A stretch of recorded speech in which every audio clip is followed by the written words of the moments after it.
Сайн байцгаана уу та бүхэнд өнөөдрийн мэндийг хүргэе.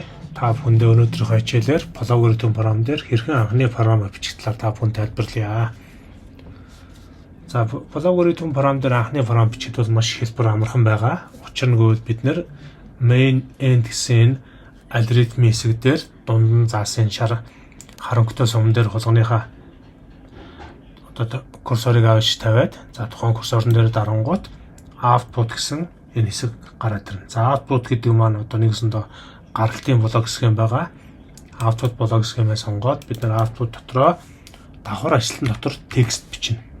За давхар ажилтныг бол бид нэр компьютерийн keyboard-ноос shift төвчдөрийг дараад enter төвчдөрийн хажуутлын төвчдөр дээр бол дардаг дан ажилтны төвчдөр дээр за та бүхэндээ on screen keyboard-оор харуулъя хэрхэн төвчдөрийг дардгийг.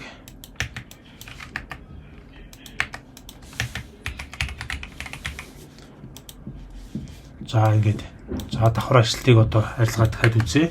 Shift төвчдөрөөр дараад enter хажуутлын төвчдөрийг дарна. За shift дараагүй байгаа үед болохоор энэ төвчдөр маань өөрөө нэгсэндээ дан ажилт байдаг. За shift дарж иж давхар ажилт болдог байгаа. Нэгсэндээ давхар ажилт буюу double quote болно гэсэн үг. За давхар ажилтны дотор бид нар дурын үгийг бол бичих боломжтой. Эхний үг маань бид нар өнөөдрийн програмаар hello Proizi Academy гэсэн текстийг бичлээ. За програмаа бид нар одоо бичсэн алгоритм ажиллуулах буюу одоо simulation хийж үзэхийн тулд нэгсэндээ бүтэн ажиллуулж үзэхийн тулд run гэсэн төвчдөрийг дарж болно. Аль эсвэл шууд F5 гэсэн төвчдөрийг дарж болно. За F5 гэсэн төвчдөрийг компьютерийн keyboard-ноос дарлаа. За програмын файл маань ажиллаж байна. Hello Proizi Academy гэж гарч байна. Харин run төвчдөрийг дарлаа. Ялгаагүй үр дүн гарнаа. За ерөнхийдөө бол яг алгоритм маань бүрэн код маань ингэж ажиллаж байна гэсэн үг бичсэн блок схем маань. За тэгтэл програмын хэл дээр бол ингэж юм хоорондоо чат хийж байгаа юм шиг үр дүнгээр бол харагддаггүй учраас бид нэр энэ консоль хэсгээс chat bubbles гэсэн хэсгийг идэвхжүүлэхийг болиулнаа. За ингээд дарахад яг үндсэн програмын гаргалтын үр дүн бол харагдана. Текст суурьтай Hello Proizi Academy гэсэн текст гарч байна. За энэхүү Proizi Academy-аас та бүхэндээ санал болгож байгаа энэхүү сургалт нь маань болохоор олон хөтөлбөртэй байдаг. За жишээлбэл одоо C хэл, C нэмэх хэл, Java хэл, JavaScript хэл, Python хэлүүдийг бол бид нэр заах боломжтой.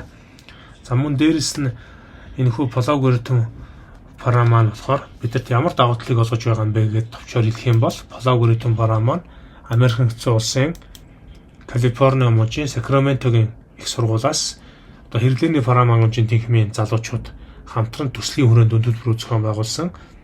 За энэхүү програмыг болохоор 2016 оны намар шинжлэх ухааны технологийн сургуулийн багш одоо Амар сайхны Түшинбаяр буюу одоо миний бие Дэвин Кук руу гэсэн залуу руу мэйл бичсэний хүчинд 16 оны намар энэхүү програм дээр монгол хэл рүү бүрэн хөрвүүлээд өөрийнхөө нэрийг энэ дээр тамгалсан. За миний нэр бол энэ дээр байж Түшинбаяр Амар сайхан. За миний бие одоогоор шинжлэх ухааны технологийн сургуулийн мэдээлэл холбоо технологийн сургуульд мэдээллийн технологийн тэнхимийн ахлах багшаар ажиллаж байна. За энэ хүү програмын ичдийг та бүхэнд одоо товчоор танилцуулъя. За бид нэр хэлээ сольж болно. Хэл маань олон орны хэл дээр байгаа. За монгол хэлээр ч гэсэн сольж болно. За тэгвэл бид нэр дэлхийд гарах ёстой инженерүүд одоо ирээдүйд гадаад ажиллах боломжтой энэ програм хангамжийн программистууд код бичдэг хүмүүс болохын тулд бид нэр эхлээд англи хэл дээр сурсны дараагаар монгол хэл дээр сураарай гэж би та бүхэндээ зөвлөё. За буцаагаад хэлээ бид нэр англи руу шилжүүлье. За англи хэл дээр шилжсэний дараагаар энэхүү бичсэн алгоритмыг маань бид нэр Windows цонхноос Source Code Viewer гэсэн хэсгээс дэлхий дээр тэргүүлж байгаа програмчлалын 20 гаруй хэл рүү бүрэн хөрвүүлэх боломжтой. За одоо яг бол дэлхийд тренд болоод байгаа одоо сүүлийн судалгааны чиглэл болоод байгаа Python хэл дээр хөрвүүлвэл ийм код гарна. За мөн дээрээс нь одоо C нэмэх за C# хэл дээр бол ийм код гарна. За C нэмэх хэл дээр яг ажиллавал бүтэн ийм код гарах нь байна. За дараа нь дээрээс нь бид нар Java хэл дээр ингэж бичнэ энэхүү кодыг. За JavaScript хэл дээр ингэж бичдэг. За энэ дээр бичсэн кодууд бүр 100% ажилладаг. За жишээлбэл та бүхэндээ Python дээр бичсэн кодыг хуулаад бичиж хуулаад бичиж ажлуулж үзүүлье. За онлайн Python-ы код бичдэг compiler сайт руу оръё, interpreter сайт руу. За энэ дээрээс хэлээ сонгоод Python болгоно. За энэ текстээ устгалаа. За саяны кодоо хуулж тавилаа. Хуусан байснаа тавилаа, run дарлаа. Үр дүн ингээд ажиллана.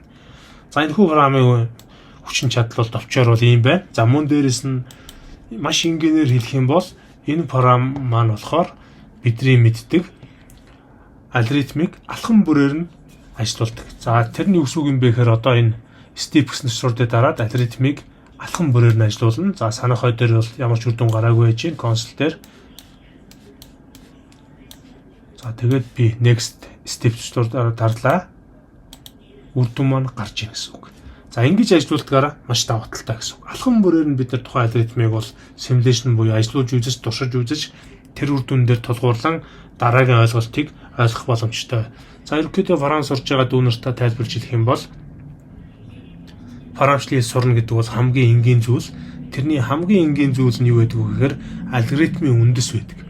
Энэхүү алгоритмынхаа үндсэн үйл ажиллагааг ойлгоцсон хүн бол бүх төрлийн програмчлалын хэл рүү энэ алгоритм програм байсан байгаагүй өөрөө хөрвүүлээд бичих бүрэн боломжтой гэсэн үг. Ингээд бүх залуучуудад амжилт хүсье. Програмчлалын хэлийг та бүхэн маань сураад өөрийнхөө амьдралын нэг ур чадвар скил болгож хувиргаарай. Баярлалаа баяртай.